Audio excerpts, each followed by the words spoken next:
ਉਹ ਵਾਹਿਗੁਰੂ ਆਪ ਹੀ ਆਪ ਹੈ, ਪਰ ਸਾਨੂੰ ਉਹ ਪ੍ਰਤੀਤ ਕਿਉਂ ਨਹੀਂ ਹੁੰਦਾ?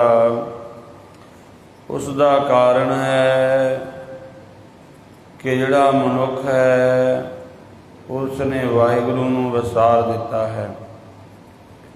ਜਦੋਂ ਆਪਾਂ ਕਿਸੇ ਨੂੰ ਵਿਸਾਰ ਦਈਏ, ਭੁੱਲ ਜਾਈਏ, ਤੇ ਉਹ ਨਾ ਸਾਨੂੰ ਉਹ ਦਿਖਾਈ ਦਿੰਦਾ ਹੈ, ਨਾ ਉਹਦੇ ਕੀਤੇ ਹੋਏ ਕੰਮ ਦਿਖਾਈ ਦਿੰਦੇ ਹਨ।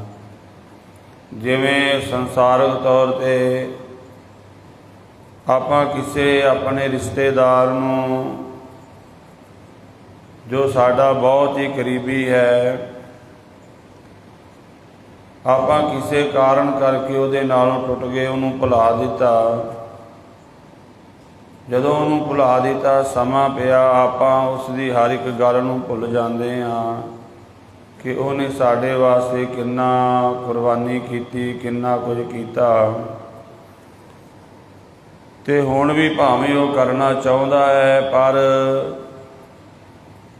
ਅਸੀਂ ਉਸ ਨੂੰ ਭੁਲਾ ਦਿੱਤਾ, ਵਿਸਾਰ ਦਿੱਤਾ। ਇਸ ਕਰਕੇ ਅਸੀਂ ਉਸ ਨੂੰ ਜਾਣਦੇ ਨਹੀਂ, ਉਹਦੇ ਕੀਤੇ ਹੋਏ ਕੰਮ ਦੀ ਵੀ ਗਿਣਤੀ ਨਹੀਂ ਕਰਦੇ।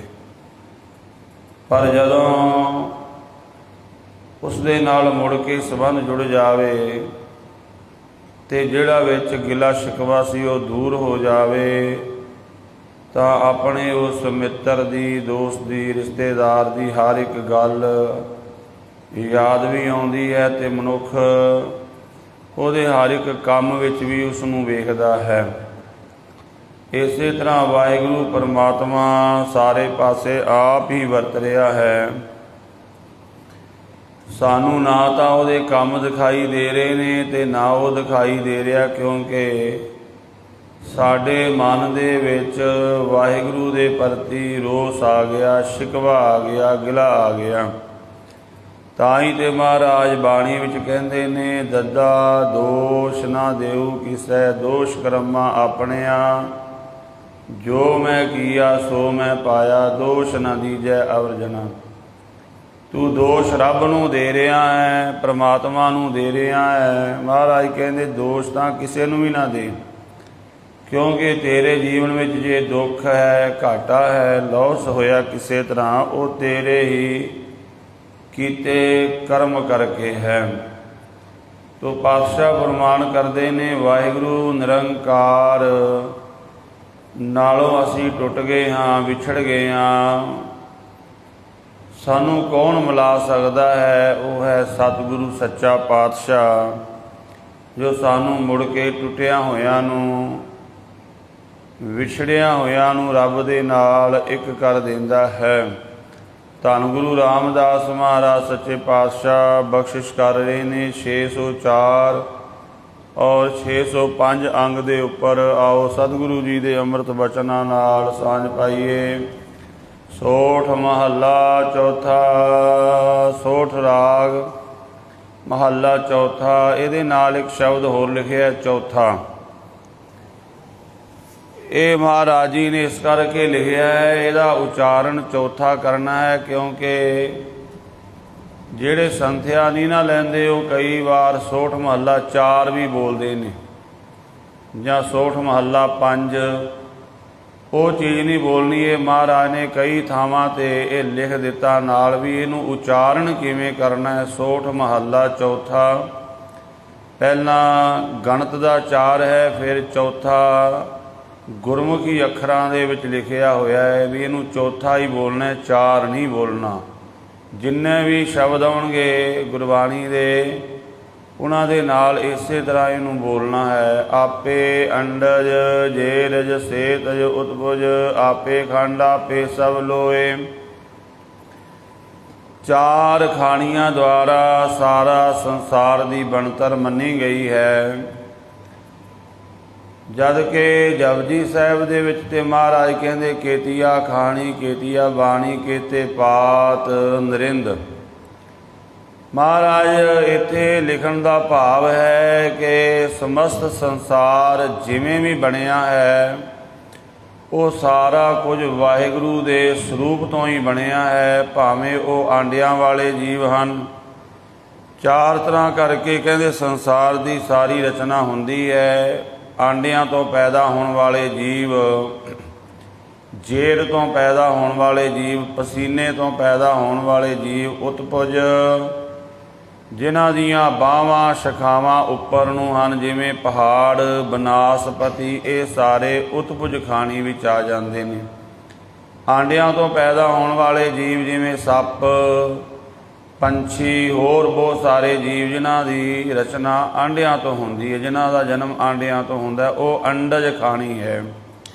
ਜੇਰ ਤੋਂ ਪੈਦਾ ਹੋਣ ਵਾਲੇ ਜਿਵੇਂ ਪਸ਼ੂਆਂ ਦੇ ਬੱਚੇ ਹੁੰਦੇ ਨੇ, ਜੇਰ ਹੁੰਦੀ ਹੈ। ਜੇਰ ਤੋਂ ਪੈਦਾ ਹੋਣ ਵਾਲੇ ਉਹ ਵੀ ਬਹੁਤ ਸਾਰੇ ਹਨ। ਸੇਤਜ ਪਸੀਨੇ ਤੋਂ ਪੈਦਾ ਹੋਣ ਵਾਲੇ ਜੀਵ ਜਿਵੇਂ ਜੂਆਂ ਆਦਿਕ, ਚਿੱਚੜ ਆਦਿਕ, ਇਹ ਪਸੀਨੇ ਤੋਂ ਪੈਦਾ ਹੁੰਦੇ ਨੇ। ਹੋਰ ਵੀ ਬਹੁਤ ਸਾਰੇ ਹਨ ਇਸ ਕੈਟਾਗਰੀ ਦੇ ਵਿੱਚ ਆਉਣ ਵਾਲੇ ਜੀਵ। ਕੀਟਾਣੂ ਮਹਾਰਾਜ ਕਹਿੰਦੇ ਉਹ ਸਾਰੇ ਪਾਸੇ ਵਾਹਿਗੁਰੂ ਆਪ ਹੀ ਹੈ। ਆਪੇ ਖੰਡ ਆਪੇ ਸਭ ਲੋਏ, ਅਤੇ ਧਰਤੀ ਦੇ 9 ਹਿੱਸੇ ਮੰਨੇ ਗਏ ਹਨ। 9 ਹਿੱਸੇ ਧਰਤੀ ਮੰਨੀ ਗਈ ਹੈ। ਸਾਰੇ ਬ੍ਰਹਿਮੰਡ ਦੇ 9 ਹਿੱਸੇ ਨੇ। ਉਹਨਾਂ ਸਾਰਿਆਂ ਦੇ ਵਿੱਚ ਵਾਹਿਗੁਰੂ ਪਰਮਾਤਮਾ ਦੀ ਵੱਖੋ ਵੱਖਰੀ ਕਲਾ ਵਰਤ ਰਹੀ ਹੈ। ਤੇ ਸਾਰੇ ਲੋਕ ਜਿੰਨੇ ਵੀ ਪਰਮਾਤਮਾ ਨੇ ਲੋਕ ਬਣਾਏ ਨੇ, ਬੇਅੰਤ ਤਰ੍ਹਾਂ ਦੀ ਰਚਨਾ ਕੀਤੀ ਹੈ। ਇਸ ਦੁਨੀਆ ਤੋਂ ਪਰੇ ਵੀ ਹੋਰ ਪਤਾ ਨਹੀਂ ਕਿੰਨੇ ਤਰ੍ਹਾਂ ਦੀ ਵਾਹਿਗੁਰੂ ਨੇ ਰਚਨਾ ਕੀਤੀ ਹੈ। ਤੇ ਸਾਰੇ ਪਾਸੇ ਉਹ ਵਾਹਿਗੁਰੂ ਆਪ ਹੀ ਆਪ ਹੈ। ਇਹ ਨਹੀਂ ਕਿ ਵਾਹਿਗੁਰੂ ਇਸ ਧਰਤੀ ਤੇ ਹੈ ਤੇ ਪਤਾਲ ਵਿੱਚ ਨਹੀਂ ਜਾਂ ਆਕਾਸ਼ ਵਿੱਚ ਨਹੀਂ। ਸਾਰੇ ਪਾਸੇ ਉਹ ਆਪ ਹੈ। ਆਪੇ ਸੂਤ ਆਪੇ ਬੋਮਣੀਆਂ, ਕਰ ਸਕਤੀ ਜਗਤ ਪਰੋਏ। ਜਿਵੇਂ ਇੱਕ ਮਾਲਾ ਜਿਹੜੀ ਹੈ ਉਹ ਬਣਾਈ ਜਾਂਦੀ ਹੈ। ਮਾਲਾ ਦੇ ਵਿੱਚ ਇੱਕ ਸੂਤ ਹੁੰਦਾ, ਧਾਗਾ ਹੁੰਦਾ, ਉਹਦੇ ਵਿੱਚ ਕਈ ਮਣਕੇ ਹੁੰਦੇ ਨੇ, ਤੇ ਇੱਕ ਉਸ ਮਾਲਾ ਨੂੰ ਪਰੋਣ ਵਾਲਾ ਬੰਦਾ ਹੁੰਦਾ ਹੈ। ਮਹਾਰਾਜ ਕਹਿੰਦੇ ਵਾਹਿਗੁਰੂ ਨਿਰੰਕਾਰ ਆਪ ਹੀ ਧਾਗਾ ਰੂਪ, ਸੂਤਰ ਰੂਪ ਵੀ ਆਪ ਹੈ, ਮਣਕੇ ਰੂਪ ਵੀ ਆਪ ਹੈ, ਕਰ ਸਕਤੀ ਜਗਤ ਪਰੋਏ, ਅਤੇ ਪਰੋਣ ਵਾਲਾ ਵੀ ਆਪ ਹੀ ਹੈ। ਭਾਵ ਸਾਰਾ ਕੁਝ ਵਾਹਿਗੁਰੂ ਆਪ ਹੀ ਆਪ ਹੈ। ਆਪੇ ਹੀ ਸੂਤ ਧਾਰ ਹੈ ਪਿਆਰਾ, ਸੂਤ ਖਿੰਚੇ ਢਹਿ ਢੇਰੀ ਹੋਏ। ਆਪ ਹੀ ਸੂਤਰ ਦਾ ਧਾਗਾ ਬਣ ਕੇ ਸਾਰੇ ਜਗਤ ਨੂੰ ਪਰੋਇਆ ਹੋਇਆ ਹੈ। ਜਿਵੇਂ ਧਾਗਾ ਵਿੱਚੋਂ ਕੱਢ ਲਿਆ ਜਾਵੇ, ਸਾਰੇ ਮਣਕੇ ਖਿੰਡ ਜਾਂਦੇ ਨੇ, ਭਾਵ ਮਾਲਾ ਟੁੱਟ ਜਾਂਦੀ ਹੈ ਨਾ।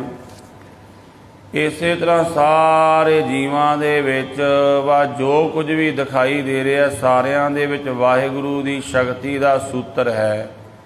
ਜਦੋਂ ਵਾਹਿਗੁਰੂ ਆਪਣੀ ਸ਼ਕਤੀ ਵਿੱਚੋਂ ਖਿੱਚ ਲੈਂਦਾ ਹੈ, ਸਾਰੀ ਸ੍ਰਿਸ਼ਟੀ ਲੈਅ ਹੋ ਜਾਂਦੀ ਹੈ। ਇਹ ਜੋ ਸਾਰਾ ਕੁਝ ਆਪਾਂ ਨੂੰ ਦਿਖਾਈ ਦੇ ਰਿਹਾ ਹੈ, ਕੁਝ ਵੀ ਨਹੀਂ ਰਹਿ ਜਾਂਦਾ। ਉਸ ਸਮੇਂ ਕੀ ਹੁੰਦਾ ਹੈ? ਜਿਸ ਸਮੇਂ ਵਾਹਿਗੁਰੂ ਐਸੀ ਕਲਾ ਵਰਤਾਂਦਾ ਹੈ। ਮਹਾਰਾਜ ਕਹਿੰਦੇ ਅਰਬਦ ਨਰਬਦ ਧੁੰਦੂ ਕਾਰਾ, ਧਰਨ ਨਾ ਗਗਨ ਨਾ ਹੁਕਮ ਅਫਾਰਾ। ਉਸ ਸਮੇਂ ਕੇਵਲ ਧੁੰਦ ਹੀ ਧੁੰਦ ਹੁੰਦੀ ਹੈ। ਨਾ ਧਰਤੀ, ਨਾ ਸੂਰਜ, ਨਾ ਚੰਦਰਮਾ, ਆਕਾਸ਼ ਇਤਿਆਦਿਕ ਕੁਝ ਵੀ ਨਹੀਂ ਹੁੰਦਾ। ਬਸ ਗੁਬਾਰ ਹੀ ਗੁਬਾਰ ਹੁੰਦਾ ਹੈ। ਉਹ ਵਾਹਿਗੁਰੂ ਪਰਮਾਤਮਾ ਨੇ ਜਦੋਂ ਆਪਣੀ ਸ਼ਕਤੀ ਖਿੱਚ ਲਈ, ਸਾਡੇ ਵਿੱਚੋਂ ਵੀ ਜਦੋਂ ਵਾਹਿਗੁਰੂ ਆਪਣੀ ਸ਼ਕਤੀ ਖਿੱਚ ਲੈਂਦਾ ਹੈ, ਜਿਸ ਮਨੁੱਖ ਦੇ ਵਿੱਚੋਂ ਆਪਣੀ ਸ਼ਕਤੀ ਖਿੱਚ ਲਵੇ, ਉਹ ਮਨੁੱਖ ਉਸੇ ਸਮੇਂ ਮਰ ਜਾਂਦਾ ਹੈ। ਬਸ ਉਹਦੀ ਖਿੱਚਣ ਦੀ ਦੇਰੀ ਹੈ। ਜਦੋਂ ਨੇ ਆਪਣੀ ਜੋਤ ਵਿੱਚੋਂ ਖਿੱਚ ਲਈ, ਉਸ ਜੋਤ ਕਰਕੇ ਆਪਾਂ ਤੁਰੇ ਫਿਰਦੇ ਹਾਂ। ਸਭ ਮੈਂ ਜੋਤ, ਜੋਤ ਹੈ ਸੋਏ ਤੀਧੈ ਚਾਨਣ, ਸਭ ਮੈਂ ਚਾਨਣ ਹੋਏ, ਗੁਰ ਸਾਖੀ ਜੋਤ ਪ੍ਰਗਟ ਹੋਏ। ਉਹ ਜੋਤ ਜਦੋਂ ਆਪਣੇ ਵਿੱਚੋਂ ਖਿੱਚ ਲੈਂਦਾ ਹੈ, ਮਹਾਰਾਜ ਕਹਿੰਦੇ ਜੋਤ ਖਿੰਚੈ ਢਹਿ ਢੇਰੀ ਹੋਏ। ਜਦੋਂ ਜੋਤ ਖਿੱਚ ਲੈਂਦਾ ਹੈ ਤਾਂ ਫਿਰ ਇਹ ਜੀਵ ਖਤਮ ਹੋ ਜਾਂਦਾ ਹੈ। ਇਸੇ ਤਰ੍ਹਾਂ ਸਾਰੀ ਰਚਨਾ ਹੈ। ਜਦੋਂ ਸਾਰੀ ਸ੍ਰਿਸ਼ਟੀ ਨੂੰ ਲੈ ਕਰਨਾ ਹੁੰਦਾ ਹੈ ਤੇ ਵਾਹਿਗੁਰੂ ਇਸੇ ਤਰ੍ਹਾਂ ਕਰਦਾ ਹੈ। ਮੇਰੇ ਮਨ ਮੈਂ ਹਰਿ ਬਿਨਾ ਵਰਨਾ ਕੋਏ। ਜਿਹੜੇ ਗੁਰਮੁਖ ਨੇ ਉਹ ਇਸ ਕਰਕੇ ਆਕਾਰ ਨਾਲ ਨਹੀਂ ਜੁੜਦੇ, ਨਿਰੰਕਾਰ ਨਾਲ ਜੁੜਦੇ ਨੇ, ਤੇ ਕਹਿੰਦੇ ਨੇ ਹੇ ਮਨ, ਵਾਹਿਗੁਰੂ ਤੋਂ ਬਿਨਾਂ ਸਾਡਾ ਹੋਰ ਕੋਈ ਨਹੀਂ ਹੈ। क्योंकि जिहड़ा संसार दिखाई दे रहा है ये सदा वास्ते नहीं आकार रहिंदा। एक वाहिगुरू दी होंद सदीवी है, संसार होवे जां ना होवे। सतगुर विच नाम निधान है, प्यारा कर दया अमृत मुख चोए रहाओ। वाहिगुरू दा ये नाम खजाना किन्हां नूं मिलदा है? एडे वड्डे संसार दे विच ये नाम जो साडे अंदर वरत रहा है वो सानू प्राप्त किवें हुंदा है? सतगुर विच नाम निधान है। ये सतगुरु दे कोल नाम दा खजाना है। साडे विच भी वो नाम है पर वो प्रगट करेगा गुरु। जिवें आपां वेखदे हां धरती दे हेठां पानी है ना, आपां कई बार बोर वेखदे हां फेल हो जांदे ने, वो बोर का पानी थले लै जाता है। उस बोर के पानी नूं प्रगट करने वास्ते उतों पानी पाना पैंदा है। जो उपरों पानी पा के चलाइए तो धरती वाला पानी बोर चुक लैंदा है। इस तरह वाहिगुरू निरंकार का नाम जोत साडे अंदर है। जदों गुरु का दिता होया नाम आपां जपदे हां तां वो बाहरों जपिया होया नाम साडे अंदरों प्रगट हो जाता है। इनू होर समझ लीए, जिवें धरती दे विच ना वाहिगुरू ने सारा कुछ पाया होया है। बाहरों जदों तक आपां धरती विच कुछ नहीं पावांगे वो प्रगट नहीं होवेगा। जिमीदार कोल भावें 50 किले जमीन है पर जे उस धरती नूं वाह के उहदे विच कोई बीज नहीं पांदा तां वो भुखा ही रहेगा, उस दौलत तो खाली रह जावेगा। उहनूं बाहरों बीज पाना पवेगा। बाहरों बीज घट पाना है पर वेखो कितनी फसल हो जाती है। बीज तां थोड़ा पाईदे आपां, पर उस धरती दे विच सारा कुछ पहलां पिया होया है। उसनूं प्रगट करन वास्ते बाहरों बीज। एक आपां अंब दा बूटा लाया, देखो किन्ना साल उन्होंने अंब ही लगी जाते हैं। किन्ना समा एक अंब की गिटक बीजी, एक बीज बीजिया। इस तरह वो सारी शक्ति धरती दे विच मौजूद है पर वो प्रगट करन दी विधि है। वो बीज नूं तरीके नाल बीजिया जावे तां ही वो धरती दे विचों वो चीज़ प्राप्त हुंदी है। वो पहला धरती विच पई, उसे धरती दे विच आपां वैसे टोआ पुट के यतन करिए भी इहदे विचों अंब कढ लईए, कणक कढ लईए, नहीं निकलेगी, कुछ भी नहीं निकलेगा। क्योंकि वो गुप्त रूप दे विच वरत रहा सारा कुछ। जदों तक आपां उहदे बीज उत्थे नहीं बीजांगे भावें जिन्ना मर्जी धरती नूं डूंगा पट लो नहीं मिलेगा। पर जे तरीके नाल उत्थे आपां कोई आपां नूं इत्थे आखे भी इस धरती विच बड़े फलों के बूटे छुपे हुए ने, आपां नहीं मन्नांगे भी बड़े फल लगणगे इस धरती ते जे कोई बूटा बीजीए। बीजांगे फिर वो प्राप्ति होवेगी, उदा नहीं पता लगता। इस तरह वाहिगुरू साडे अंदर है पर सानू दिखाई नहीं दे रहा। दिखाई नहीं दे रहा साडे अंदर है पर वो प्रगट किवें होवेगा? बाहरों गुरु के शब्द का अभ्यास करना पवेगा। तो जदों शब्द का अभ्यास करांगे एक दिन वो रब साडे अंदर प्रगट हो जाएगा। जिमें भगत कबीर साहब जी कहते कि हुण मैं रब हो गया हाँ। रब नूं वेख लिया किस तरह का है। तो पातशाह फरमान करते ने सतगुर विच नाम निधान है, प्यारा कर दया अमृत मुख चोए रहाओ। सतगुरु दे विचों नाम का खजाना है।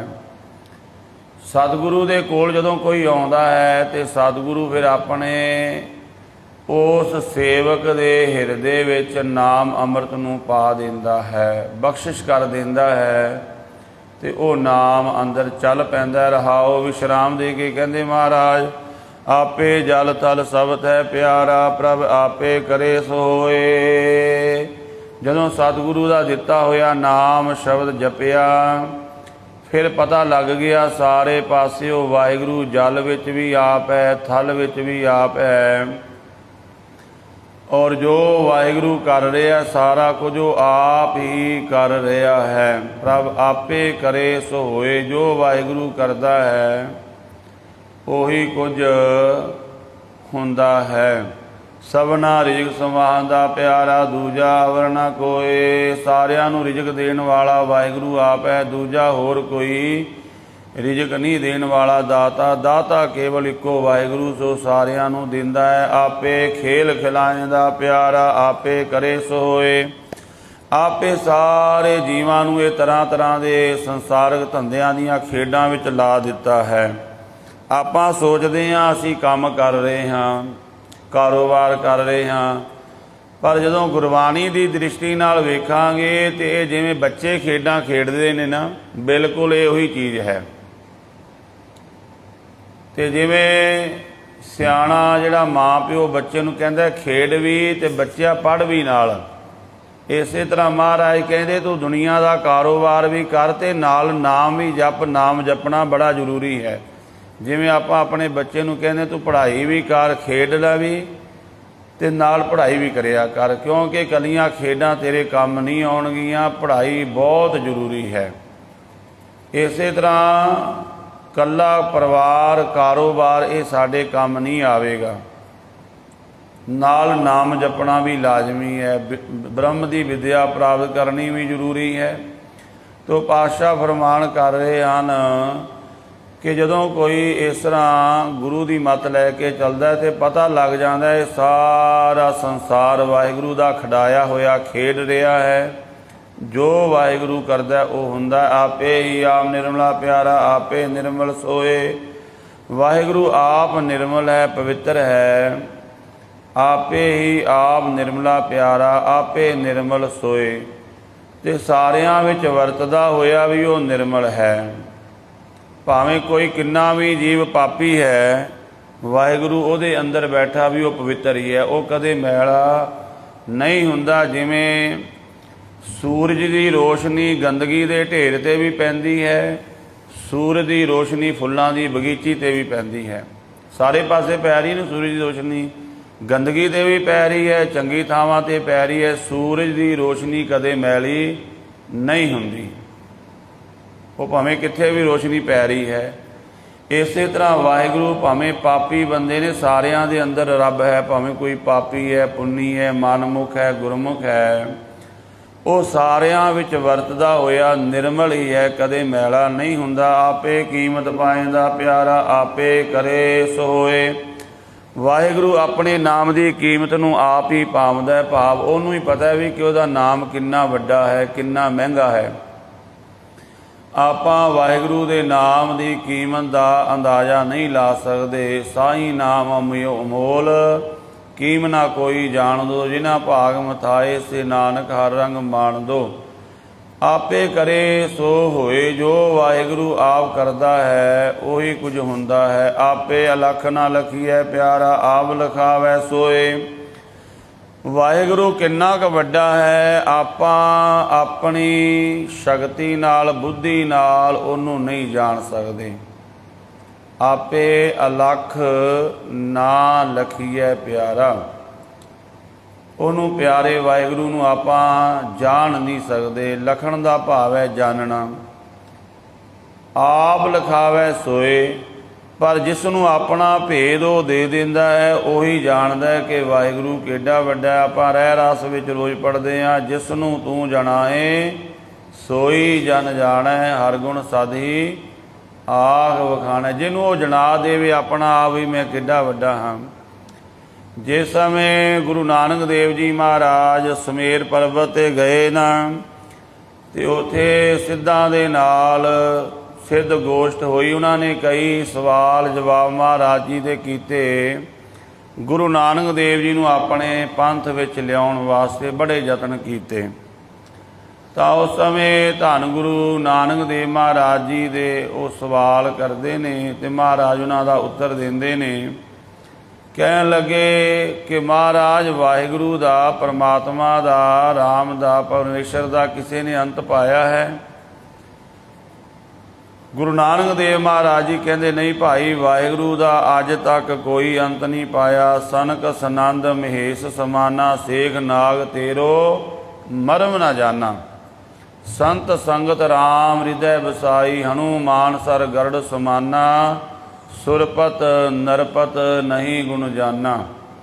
चार बेदर सिमरत पुराना कमला पत कवला नहीं जाना कह कबीर सो भरमै नाही पग लग राम रह सरनाई। ये वड्डियां हस्तियां होईयां ने बड़ियां जिन्हां दा भगत कबीर साहब ने जिक्र कीता है, ये भी वाहिगुरू दा अंत नहीं लै सके।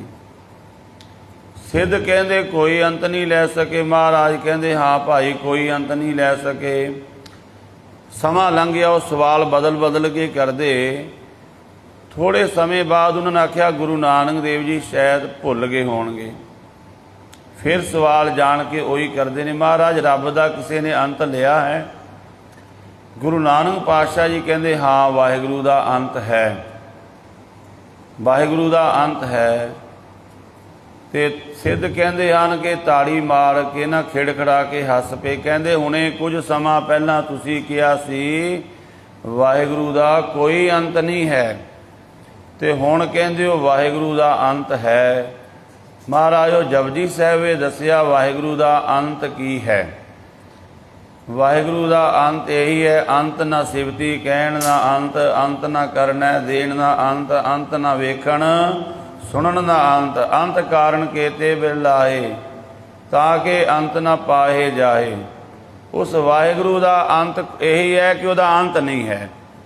वाहिगुरू दा एंड की है भी वह कदे एंड है ही नहीं। ऐसा वो वाहिगुरू निरंकार है, आप लिखावे सोए, जिन्हों अपना भेद आप दे देवे उही जानदा। वो की जान लैंदा है कि वाहिगुरू दा कोई अंत नहीं, वो बेअंत है। आपे गैर गंभीर है प्यारा तीजे बड़ा वरना कोय।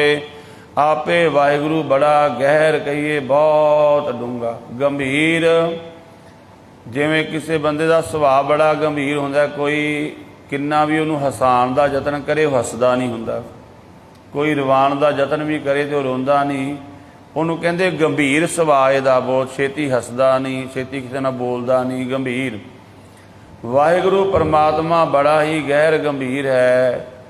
तिस जेवड़ अवर ना कोय, ओदे वर्गा होर कोई नहीं है। सब घट आपे भोग वै प्यारा, विच नारी पुरुष सब सोए। सारे घट जिन्ने भी हिरदे ने वा सारे शरीरां दे विच सारे आकार विच वो आप ही बैठा सारे भोगां नूं भोग रहा है।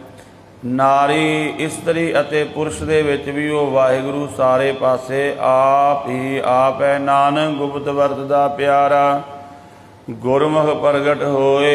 वो वाहिगुरू गुप्त रूप भी सारे वरत रहा है। गुरु द्वारा गुरमुखां दे हिरदे विच प्रगट हो जाता है। मर्यादा है उहदी, जिवें आपां पहलां भी ये कई बार सांझ पाई है। भाई गुरदास जी लिखते ने धरती पैरां हेठ है, धरती हेठ वसंदा पानी। सारी धरती दे हेठां पानी है, इहदे विच कोई शक नहीं। जिन्नी भी धरती है ना सारी धरती हेठां पानी है।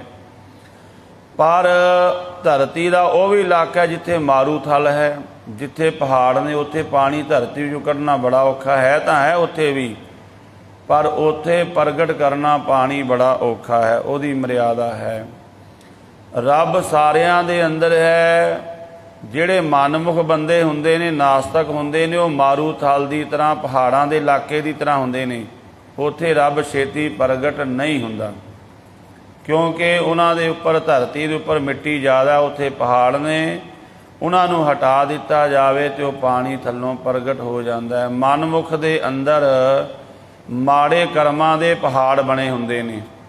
मनमुख दे हिरदे विच ना मारू थल दे टिब्बे हुंदे ने रेता दे। इस करके उहदे ते ना कथा दा ना कीर्तन दा ये छेती असर नहीं हुंदा। तुसीं पहाड़ां विच खेती करनी बड़ी औखी गल है। मैदानी इलाके विच ते चार कणियां पै जाण, चार सियाड़ कढ के बीज सड़ दो, हो जाएगा कुछ ना कुछ हो जाएगा। पर पहाड़ां विच ये गल नहीं, उत्थे बड़ी मेहनत करनी पवेगी जे खेती करनी है। जे मनमुख दे अंदर रब प्रगट करना है, मनमुख चाहुंदा रब मिले, उन्होंने बड़ी साधना करनी पवेगी। वाहिगुरू है तो सारियां दे अंदर। फिर दूजा ये भी है, मैदानी इलाके विच भी आपां बैठे हाँ, पद्धरे इलाके विच भी बैठे हाँ।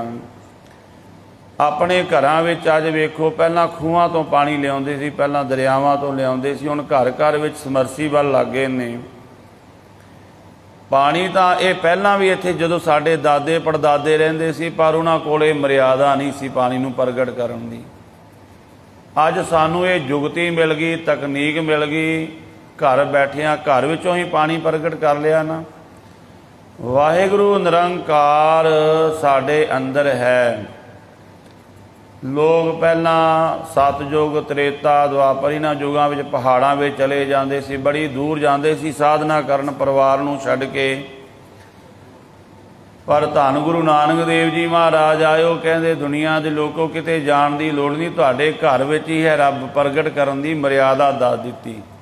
ਕਿਸੇ ਕਾਰੀਗਰ ਨੇ ਖੋਜ ਕੀਤੀ ਹੈ ਨਾ ਸਮਰਸੀਬਲ ਲਾਉਣ ਦੀ, ਤੇ ਘਰ ਘਰ ਵਿੱਚ ਲੱਗੇ ਨੇ। ਗੁਰੂ ਨਾਨਕ ਪਾਤਸ਼ਾਹ ਕਹਿੰਦੇ ਬਾਹਰ ਜਾਣ ਦੀ ਲੋੜ ਨਹੀਂ, ਦੂਰ ਜਾਣ ਦੀ ਲੋੜ ਨਹੀਂ, ਰੱਬ ਤੁਹਾਡੇ ਅੰਦਰ ਹੀ ਹੈ, ਉਹਨੂੰ ਪ੍ਰਗਟ ਕਰਨ ਦੀ ਮਰਿਆਦਾ ਹੈ। ਅੰਮ੍ਰਿਤ ਵੇਲਾ ਸੱਚ ਨਾਉ ਵਡਿਆਈ ਵਿਚਾਰ। ਅੰਮ੍ਰਿਤ ਵੇਲੇ ਉਠਿਆ ਕਰੋ, ਨਾਮ ਜਪਿਆ ਕਰੋ। ਤਿੰਨ ਮੁੱਖ ਰੂਪ ਦੇ ਵਿੱਚ ਮਹਾਰਾਜ ਜੀ ਨੇ ਨਿਯਮ ਦਿੱਤੇ।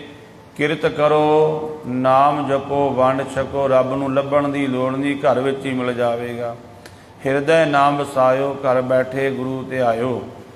ਆਪਣੇ ਪਰਿਵਾਰ ਵਿੱਚ ਰਹਿੰਦਿਆਂ, ਸੰਸਾਰ ਵਿੱਚ ਰਹਿੰਦਿਆਂ, ਕਾਰੋਬਾਰ ਕਰਦਿਆਂ ਸੌਖੀ ਤਕਨੀਕ ਦੇ ਦਿੱਤੀ। ਅੱਜ ਕੋਈ ਖੂਹ ਤੋਂ ਪਾਣੀ ਲੈਣ ਜਾਵੇ, ਦਰਿਆ ਤੋਂ ਪਾਣੀ ਲੈਣ ਜਾਵੇ ਘੜਾ ਚੁੱਕ ਕੇ, ਉਹਨੂੰ ਕੋਈ ਸਿਆਣਾ ਆਖੇਗਾ? ਉਹ ਆਖੇਗਾ ਭਲਿਆ ਤੂੰ ਥੋੜ੍ਹੇ ਪੈਸੇ ਲਾ, ਆਪਣੇ ਘਰ ਵਿੱਚ ਹੀ ਸਮਰਸੀਬਲ, ਇੰਨੀ ਤਕਲੀਫ ਲਾਉਣ ਦੀ ਕੀ ਲੋੜ ਹੈ, ਇੰਨੀ ਤਕਲੀਫ ਚੱਕਣ ਦੀ ਕੀ ਲੋੜ ਹੈ, ਘਰ ਵਿੱਚ ਹੀ ਸੌਖੇ ਤਰੀਕੇ ਨਾਲ ਪਾਣੀ ਪ੍ਰਾਪਤ ਹੋ ਜਾਂਦਾ ਹੈ। ਇਹ ਫਲਸਫਾ ਮਹਾਰਾਜ ਨੇ ਸਾਨੂੰ ਦਿੱਤਾ। ਤੁਹਾਨੂੰ ਪਿੰਡੇ ਤੇ ਸਵਾਹ ਮਲਣ ਦੀ ਲੋੜ ਨਹੀਂ, ਪੁੱਠੇ ਲਟਕਣ ਦੀ ਲੋੜ ਨਹੀਂ, ਅੰਨ ਛੱਡਣ ਦੀ ਲੋੜ ਨਹੀਂ ਹੈ। ਬਸ ਥੋੜ੍ਹੀ ਜਿਹੀ ਸਾਧਨਾ ਕਰੋ, ਆਪਣੇ ਘਰ ਵਿੱਚ ਬੈਠਿਆਂ ਹੀ ਸ਼ਬਦ ਦਾ ਅਭਿਆਸ ਕਰਿਆ ਕਰੋ, ਬਾਣੀ ਪੜ੍ਹਿਆ ਕਰੋ, ਸੰਗਤ ਵਿੱਚ ਆਇਆ ਕਰੋ। ਇੱਥੇ ਘਰ ਬੈਠਿਆਂ ਹੀ ਰੱਬ ਮਿਲ ਜਾਵੇਗਾ। ਨਾਲੇ ਸੌਖਾ ਤਰੀਕਾ, ਪਰਿਵਾਰ ਛੱਡਣ ਦੀ ਲੋੜ ਨਹੀਂ, ਕਾਰੋਬਾਰ ਛੱਡਣ ਦੀ ਲੋੜ ਨਹੀਂ, ਪਰ ਇੱਕ ਨਿਯਮ ਬਣਾਉਣਾ ਪਵੇਗਾ। ਜੇ ਆਪਾਂ 2-4 ਦਿਨ ਪਾਠ ਕਰ ਲਿਆ ਮੁੜ ਕੇ ਛੱਡ ਦਿੱਤਾ, ਫਿਰ ਨਹੀਂ ਗੱਲ ਬਣਦੀ। ਇੱਕ ਨਿਯਮ, ਕੋਈ ਵੀ ਕੰਮ ਹੈ ਇੱਕ ਨਿਯਮ ਦੇ ਨਾਲ ਉਹਦੇ ਵਿੱਚ ਸਫਲਤਾ ਮਿਲਦੀ ਹੈ। ਕੋਈ ਬੱਚਾ ਸਕੂਲ ਵੀ ਜਾਂਦਾ ਹੈ, ਉਹਨੂੰ ਪਹਿਲੇ ਦਿਨ ਨਾ ਕਾਪੀ ਪਕੜਨੀ ਆਉਂਦੀ, ਨਾ ਪੈਨਸਲ, ਨਾ ਉਹਨੂੰ ਪਤਾ ਹੀ ਨਹੀਂ ਹੁੰਦਾ ਕਾਪੀ ਸਿੱਧਾ ਪਾਸਾ ਕਿਹੜਾ ਹੈ, ਕਾਪੀ ਦਾ ਪੁੱਠਾ ਪਾਸਾ ਕਿਹੜਾ। ਪਤਾ ਹੁੰਦਾ ਬੱਚੇ ਨੂੰ? ਕੋਈ ਪਤਾ ਹੀ ਨਹੀਂ ਹੁੰਦਾ ਕਿਤਾਬ ਸਿੱਧਾ ਪਾਸਾ ਕਿਹੜਾ ਹੈ, ਪੁੱਠਾ ਪਾਸਾ ਕਿਹੜਾ ਹੈ। ਪਰ ਜਦੋਂ ਬੱਚਾ ਰੋਜ਼ ਜਾਣ ਲੱਗ ਜਾਂਦਾ ਹੈ, ਰੋਜ਼ ਜਾਣ ਲੱਗ ਜਾਂਦਾ ਹੈ, ਤਾਂ ਉਹਨੂੰ ਪਤਾ ਲੱਗ ਜਾਂਦਾ ਹੈ ਕਿਤਾਬ ਦਾ ਸਹੀ ਪਾਸਾ ਕਿਹੜਾ ਹੈ ਅਤੇ ਪੁੱਠਾ ਪਾਸਾ ਕਿਹੜਾ ਹੈ। ਉਹਨੂੰ ਪੈਨਸਲ ਪਕੜਨੀ ਆ ਜਾਂਦੀ ਹੈ। ਹੁਣ ਤੁਸੀਂ ਉਹਨੂੰ ਕਹੋ ਪੈਨਸਲ ਦੂਜੇ ਪਾਸਿਓਂ ਚੱਲੇਗੀ, ਉਹ ਕਹੇਗਾ ਨਹੀਂ ਇਸ ਪਾਸਿਓਂ ਚੱਲੇਗੀ, ਇਸ ਪਾਸਿਓਂ ਪੈਨ ਚੱਲੇਗਾ। ਕਿਉਂਕਿ ਉਹਨੂੰ ਸੰਗਤ ਰੋਜ਼ ਜਾਣ ਕਰਕੇ, ਰੋਜ਼ ਅਭਿਆਸ ਕਰਨ ਕਰਕੇ ਪਤਾ ਲੱਗ ਗਿਆ। ਇਸੇ ਤਰ੍ਹਾਂ ਜਦੋਂ ਆਪਾਂ ਗੁਰਬਾਣੀ ਨਾਲ ਜੁੜ ਗਏ, ਫਿਰ ਆਪਾਂ ਕਿਸੇ ਕਰਮਕਾਂਡ ਵਿੱਚ ਨਹੀਂ ਉਲਝਾਂਗੇ, ਫਿਰ ਸਿੱਧੇ ਕਰਮਾਂ ਵਾਲੇ ਪਾਸੇ ਮਨੁੱਖ ਤੁਰ ਪੈਂਦਾ ਹੈ। ਤੋ ਮਹਾਰਾਜ ਸੱਚੇ ਪਾਤਸ਼ਾਹ ਧੰਨ ਗੁਰੂ ਰਾਮਦਾਸ ਜੀ ਇਹ ਕਿਰਪਾ ਕੀਤੀ। ਨਾਨਕ ਗੁਪਤ ਵਰਤਦਾ ਪਿਆਰਾ, ਗੁਰਮੁਖ ਪ੍ਰਗਟ ਹੋਏ ਵਾਹਿਗੁਰੂ ਪਿਆਰਾ। ਨਿਰੰਕਾਰ ਸਾਰੇ ਪਾਸੇ ਵਰਤ ਰਿਹਾ ਹੈ, ਗੁਪਤ ਰੂਪ ਦੇ ਵਿੱਚ ਉਹਨੂੰ ਪ੍ਰਗਟ ਕਰਨ ਦੀ ਮਰਿਆਦਾ ਹੈ। ਗੁਰੂ ਦੁਆਰਾ ਪ੍ਰਗਟ ਹੁੰਦਾ ਹੈ। ਇਸ ਬ੍ਰਹਿਮੰਡ ਵਿੱਚ ਸਾਰਾ ਗਿਆਨ ਗੁਪਤ ਰੂਪ ਵਿੱਚ ਪਿਆ ਹੋਇਆ ਹੈ। ਉਹ ਗਿਆਨ ਪ੍ਰਗਟ ਕਿਵੇਂ ਹੋਵੇਗਾ? ਸਾਨੂੰ ਕੋਈ ਉਸਤਾਦ ਧਾਰਨ ਕਰਨਾ ਪਵੇਗਾ, ਗੁਰੂ ਧਾਰਨ ਕਰਨਾ ਪਵੇਗਾ। ਤੋ ਇਸ ਤਰ੍ਹਾਂ ਮਹਾਰਾਜ ਸੱਚੇ ਪਾਤਸ਼ਾਹ ਕਹਿੰਦੇ ਹੋ ਰੱਬ ਵੀ ਸਾਰੇ ਪਾਸੇ ਹੈ, ਪਰ ਉਹ ਪ੍ਰਗਟ ਹੋਵੇਗਾ ਗੁਰੂ ਦੁਆਰਾ। ਇਸ ਕਰਕੇ ਗੁਰੂ ਵਾਲੇ ਬਣੀਏ, ਖੰਡੇ ਬਾਟੇ ਦਾ ਅੰਮ੍ਰਿਤ ਛਕ ਕੇ ਮਹਾਰਾਜ ਜੀ ਦੇ ਬਚਨਾਂ ਨੂੰ ਕਮਾਈਏ, ਅੰਮ੍ਰਿਤ ਵੇਲਾ ਸੰਭਾਲੀਏ, ਤਾਂ ਜੋ ਜਿਸ ਲਕਸ਼ ਵਾਸਤੇ ਜੀਵਨ ਮਿਲਿਆ ਹੈ ਸਾਡਾ ਉਹ ਲਕਸ਼ ਪੂਰਾ ਹੋਵੇ। ਸਤਿਗੁਰੂ ਦੀ ਅਗਾਧ ਬੋਧ ਬਾਣੀ ਦੀਆਂ ਵਿਚਾਰਾਂ ਕਰਦਿਆਂ ਹੋਈਆਂ ਭੁੱਲਾਂ ਦੀ ਖਿਮਾ ਜੀ। ਵਾਹਿਗੁਰੂ ਜੀ ਕਾ ਖਾਲਸਾ, ਵਾਹਿਗੁਰੂ ਜੀ ਕੀ ਫਤਿਹ।